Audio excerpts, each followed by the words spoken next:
Thanks to Facebook COO Sheryl Sandberg, lean in has become a new catchphrase for working women. But a decade ago, much of the talk was about opting out. Highly educated women walked away from their careers to stay home and raise their children. Lesley Stahl reported on the trend for 60 Minutes in 2004. The resume to kill for. Thank you. You clerked at the Supreme Court for Ruth Bader Ginsburg and walked away. I know myself, and I know that when I'm working at something, I work hard. When I was at the law review, I was working until midnight every night. And my husband started a surgical residency where he was completely unavailable. I was afraid that if I was working, there would be no parent there with the children. And I wanted to experience getting to know my children, being there in a consistent way. She's hardly alone. Every Wednesday morning, this church in suburban Maryland is filled with professional women who have chosen to step out of the full-time workforce to spend time raising children. They have organized a lecture series for intellectual stimulation. You go into a negotiation, if you're normal, feeling a certain inadequacy. Tori Hall, a former analyst with the Congressional Budget Office, and Sheilah Isel, once a top sales representative for Oracle, come each week. They and Ann Gelzaler, a Yale graduate and lawyer, are all stay-at-home moms. The bottom line was it was an emotional decision, not an intellectual one. It doesn't make sense to give up a great job that pays a lot of money and has a lot of satisfaction for myself, and just to walk away from that. You were voted the most likely to succeed. You went to Yale, you went to Penn Law School. You were on that track, full-time, full bore. Does it bother you? I think about it for a little bit, and then I think I love what I'm doing for right now, and I do. I would say the first 6 months, there were days that I had serious doubts. Did I make the right decision?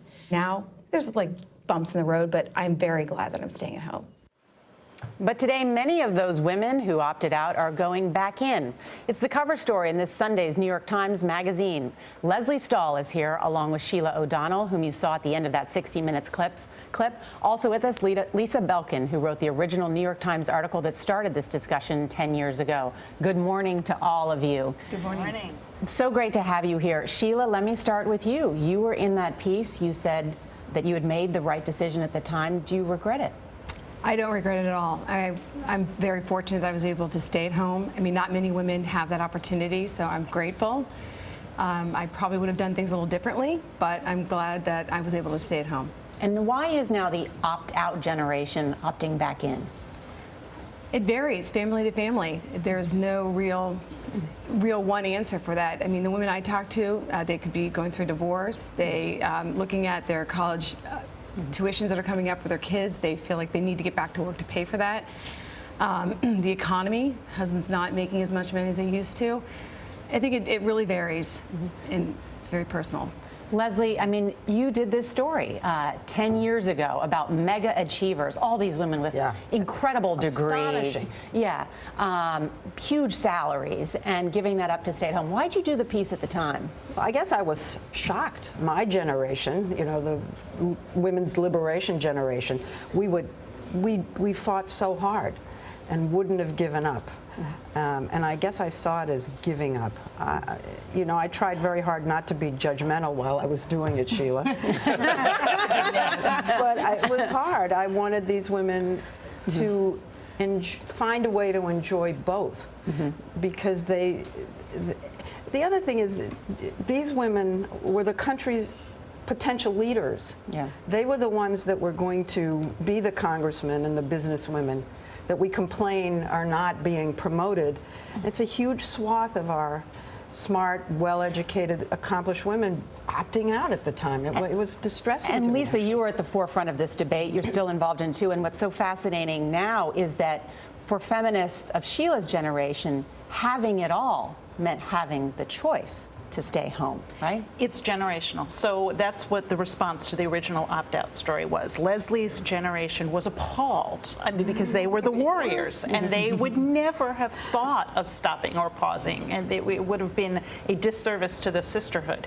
And then your generation, the generation in the opt-out piece, was the first one accomplished enough to look at and see the decisions that they were making, and they were frankly feeling guilty no matter what they did. They were guilty if they were staying home, they were guilty if they were at work, they were just guilty. And while we're talking about generations, what's very interesting is what's going to happen with the next one.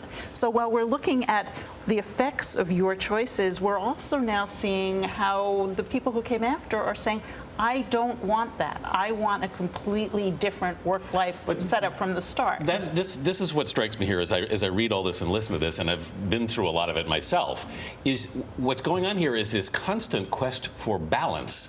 And the pendulum swings one way and swings back, and certainly economically, by the way, it's swung completely in a different direction than it was 10 years ago, which I'm sure is playing on people's decisions now. Of course it is. You know that the pressures are so much greater now, both in making that balance possible with the economy the way it is, but also in finding jobs for these women.